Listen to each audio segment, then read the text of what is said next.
Hey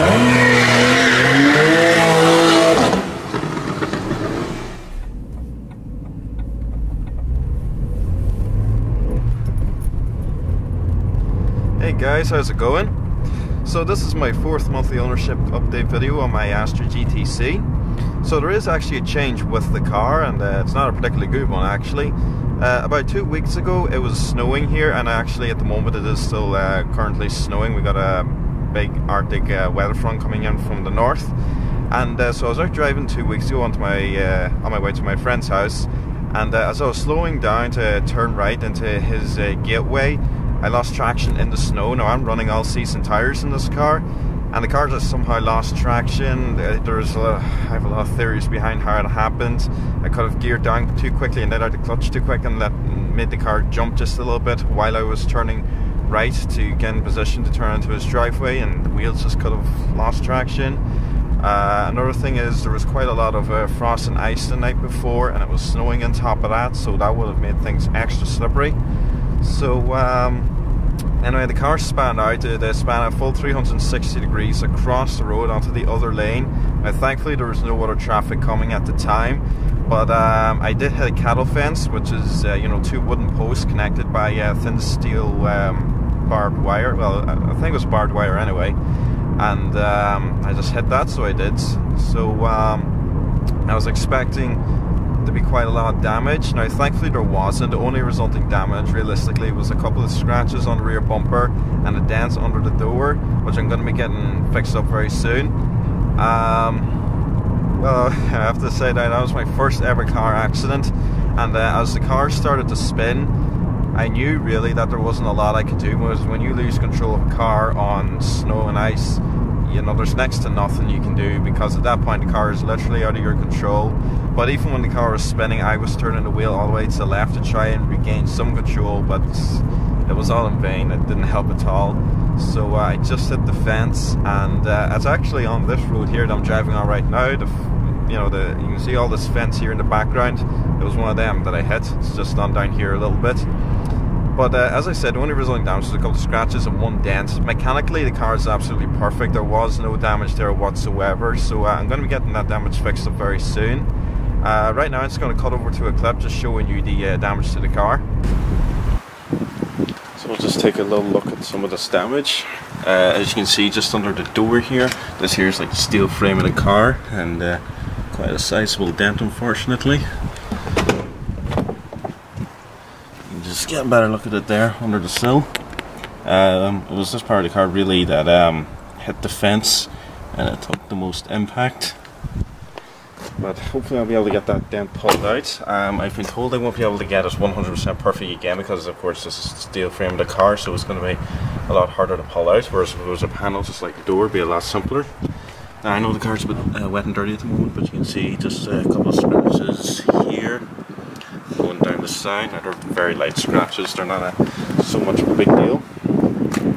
And the rear of the car, so a few heavy marks there at the bottom, and my rear reflector's gone.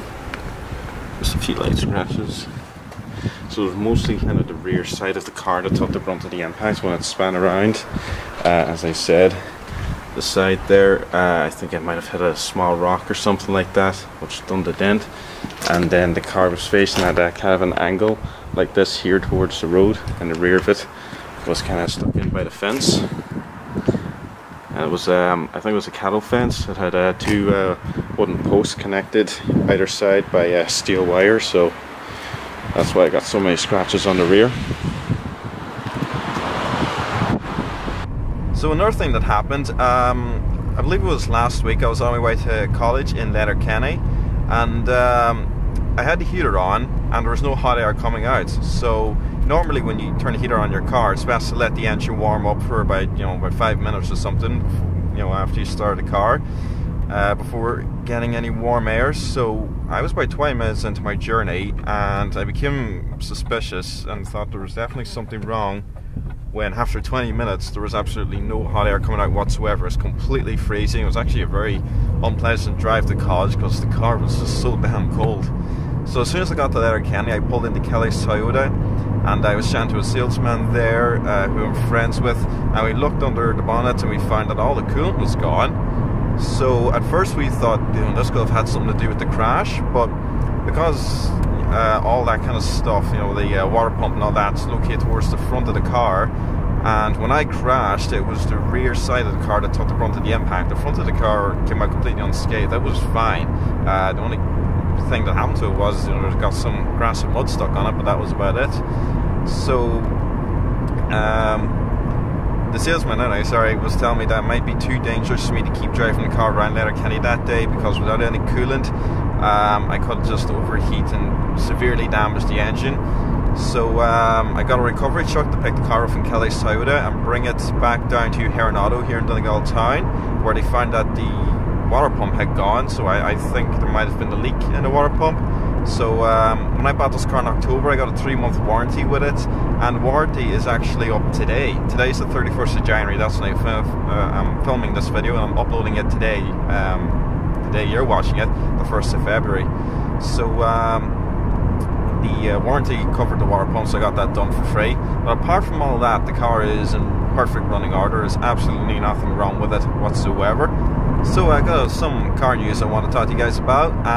In a couple of weeks, I'm going to be reviewing the new Kia Sorento. Now I believe it'll be in mid-February. I think Sorento told me they're going to have the new Sorento in about 5 weeks' time. So some of you guys might have already seen the new advert for it on YouTube. Pierce Brosnan's doing the ad, so he is. It's kind of a comedy, so it is. They're just doing, you know, a funny reference to the James Bond movies in this advertisement, which I thought was pretty good.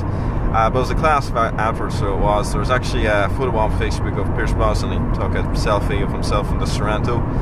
But it was a very good commercial. If you guys want to see it, I'll post a link to it in the description box below. So I really can't wait to get my hands on that new car anyway. It looks quite good, so it does. Once again, Kia is doing a great job with the cars, and the styling is magnificent as well. Another thing, a lot of you guys will have seen the new Ford Mondeo I'm just after reviewing. I love the car, so I do. After I got filming that, as soon as I was handing back the keys to it and, you know, chatting to the salesman about it, he actually handed me the keys to a white Mondeo that they had. Now, they actually had quite a few Mondeos in stock at the garage, and so he gave me the keys to a white C-Tech 5-door liftback, and he said, you know, do you want to take it on a test drive? And I was like, yeah, absolutely. So I took it out for a drive. I was on my own, he didn't come with me, and unfortunately I didn't have the GoPro camera with me that day because I wasn't expecting to be out driving it. And so what can I tell you, it was a lovely car to drive. It is quite a large car, the new Mondeo, but it didn't feel very big when you're driving it. You know, the windows are very big, there's excellent all-round rear visibility. It had the 2-litre turbo diesel engine with 150 horsepower, the same as the red one that I had reviewed that day. And it was just such a nice car to drive, and it was quiet, it was relaxing, it was economical. I even took it out onto the dual carriageway and... Sorry, I took it out to the dual carriageway, and you know, it was just such a pleasant cruiser to drive, so it was really, really nice. Maybe I'll go back someday and film an actual test drive of it, that'd be fun. That dealership though that I reviewed at is called Hegarty's Ford. Now this is my first time ever reviewing with them before, and they seem to be very happy to let me review their cars. So on Monday, after college, I'm going to go back up there. I'm going to be reviewing their 2015 Ford Ranger pickup truck. Now it's a dark blue limited one. I believe the colour is actually called Ocean. At the end of the Mondeo review, I briefly just showed you the Ranger, and I'll be reviewing all the latest Ford vehicles as well. I'll be doing the new Focus, the Fiesta, the Kuga, the little EcoSport, which is that, you know, compact crossover SUV, and I'll be doing a Ford Ka as well. And I was actually chatting to the manager, and he was telling me that they have a brand new Mustang EcoBoost on order for next spring, I believe it is. So a review of the Mustang will definitely be coming next year. I actually can't wait for that. He was telling me they might get a GT in, which is the 5-litre V8. No word on the base model V6 though. I'm not really sure if Europe is getting the base model V6. I know we're getting the GT and the EcoBoost, but the V6, I haven't really heard anything about it whatsoever. So a review of that car is absolutely guaranteed. Test drive, hopefully. I know in the United States and Canada there's Mustangs on every single street corner. You know, they're as common as a Ford Mondeo in this country. I can't guarantee that they're going to be hugely popular over here, you know, because of fuel costs and all that. I know gas is very cheap in the United States at the moment, so I don't know. I don't think we're going to see as many of them around here as we would like. But, you know, I do hope I'll get test driving one anyway. That'll be a lot of fun. Now, the last bit of news is one I'm really looking forward to. A lot of you guys will remember maybe sports cars from Japan from the 90s and 80s, especially coming from Toyota and Nissan and Subaru and Mitsubishi. You know, we had cars like the Supra and the MR2. What else did we have? You know, the older Evos and the Prezas and Nissan Skylines. You know, that great era of the JDM sports car. Well, that market, you know, is kind of virtually non-existent these days because, you know, of fuel economy and gas prices, and everybody wants, you know, an economical car and all that. So that kind of era has slightly disappeared for quite a long period of time. I think it was after the Mazda RX-8 that the whole JDM thing just kind of went a bit blank. Well, good news is, a lot of people have been uncertain as to what's going to happen with the Toyota GT86. Will there be a second generation, and are they just going to kill off after one generation? Is there enough demand in the market for it? Well, a spokesman from Toyota confirmed that there is absolutely, definitely going to be a second generation of the GT86, the Subaru BRZ and the Scion FRS. So that is absolutely brilliant news. I am so happy to hear that, because the GT86, I know it only has 197 horsepower and Toyota could squeeze more out of it, but the fact is, it is a brilliant car, and it really does capture the old JDM sports cars, you know, because it's all about simplicity and fun and just, you know, overall driving pleasure, which is what the GT86 is. You know, a lot of people seem to have it in their minds these days, a fast car, you know, a car has to be fast before it can be considered a proper good sports car. What defines a sports car is, you know, what's it like to drive, you know, how much fun is it and how does it make you feel. It's not always about, you know, raw horsepower. That's not always the point. So we have been told there is definitely a second generation of those three variants coming out. I have no idea what they're going to do. Are they going to turbocharge it?